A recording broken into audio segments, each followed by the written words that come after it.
Welcome to the show called Real Talk with Val. Today we have our guest speaker named Aliyah Thomas. Hey. So, let's start off the interview. How does it feel like being black in your community at Montclair State University? It feels, I would say it feels good, but honestly, I think, it's such a diverse campus that, you don't really, honestly, you don't really notice it, but I feel like you kind of, fit in, it's easy, but it's also hard at the same time. Okay. Do you feel judged by your culture, by your skin type, your looks, by any means here? Here, no. I think being at Montclair, it's definitely helped promote a lot of positivity and confidence through brotherhood, ladies first, a lot of the inclusive clubs. So I don't really feel judged or targeted or anything. I feel like, I fit in with my culture depending on who my friend group is and who I choose to associate with. And what would you advise to the other girls that attend here that do feel some type of way or do feel that everybody is against them? I would tell them to find the place where they fit in the most. I think feeling judged is more of an internal feeling based off situations that you put yourself in. So I feel like if you put yourself in the right crowd and you associate with the right people, I think that it'll feel more comfortable being yourself and promoting your culture rather than hiding behind it and choosing to be with the wrong people. That makes sense.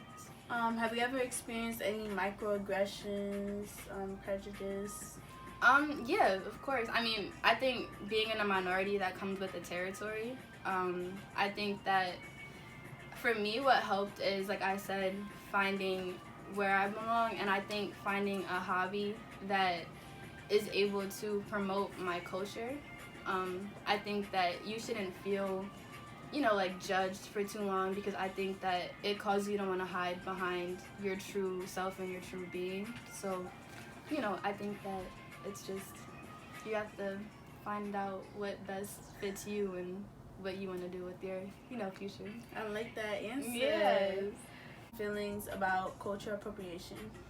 I think that, I don't know, because at first I'm alright, with the whole internet thing with Bad Baby, I was what's the big deal with her having braids?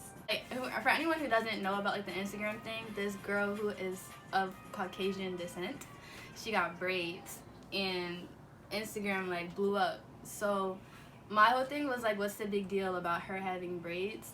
But then when I thought about it, I think that certain things belong to their culture. I think for example, people say oh, white Caucasian people can't say the N-word. It's that's I'm not gonna say black people can't or we get a pass. I just feel there's certain things that just belong in certain boxes of culture. I just think that you can't bite off everything, you know what I mean? That's kind of my viewpoint on it.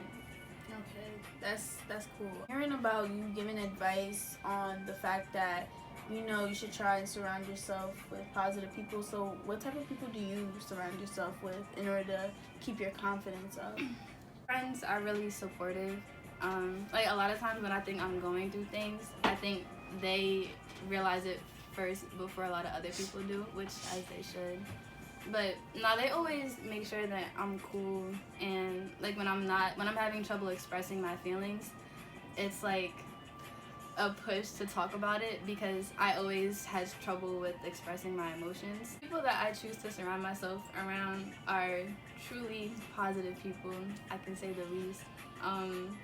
Whenever I'm in a bad mood or whenever I'm feeling down, they always find a way to pick me up, whether if it's to laugh or to go out on an adventure, as we call it, to eat. They're very supportive. And whenever I'm down, they always find a way to pick me back up and make me feel better about myself than I did previously. So I think it's all about uplifting each other. It's never one-sided. I feel in my friend group, it's always, we all look out for each other as we should.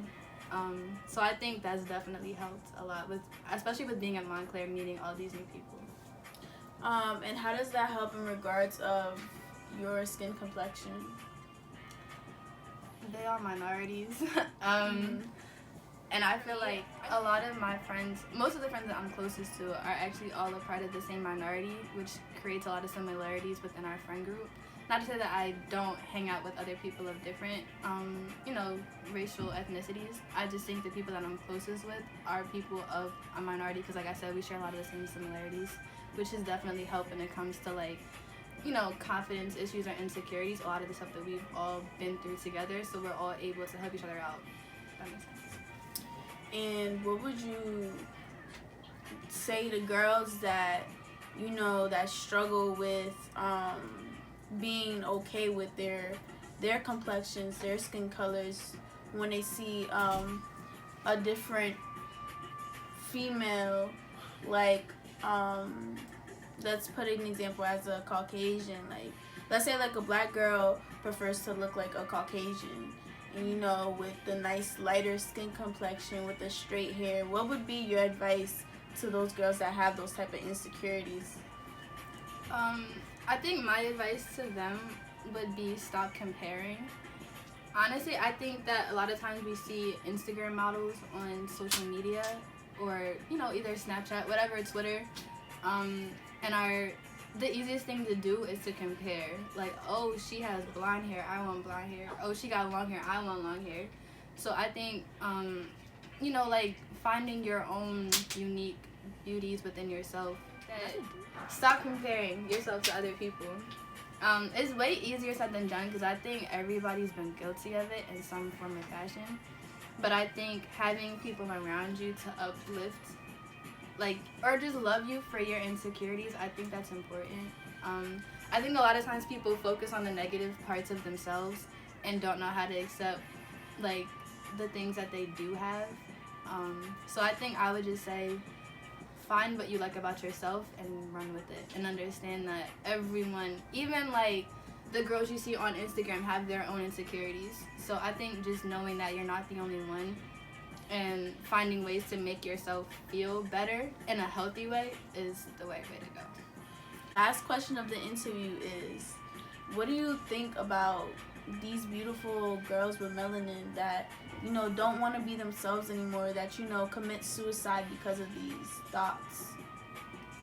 I've been there before, so I think I hate to see that. I think it's something that has to be, I don't say fixed because you can't just fix somebody's mental state, but I think overall as females, like, especially, I think it's important that we find ways to uplift each other, like I said, because I think a lot of the, like, sadness and, like, depressive state comes from, like, girls hating on other girls, guys hating on girls, vice versa. So if you're asking what I think it's upsetting that girls and people in general have to come to this conclusion that they're not worth living anymore because of their physical attributes. So I think that it's something that definitely needs to be looked at as far as mental health goes. Okay, I like that response.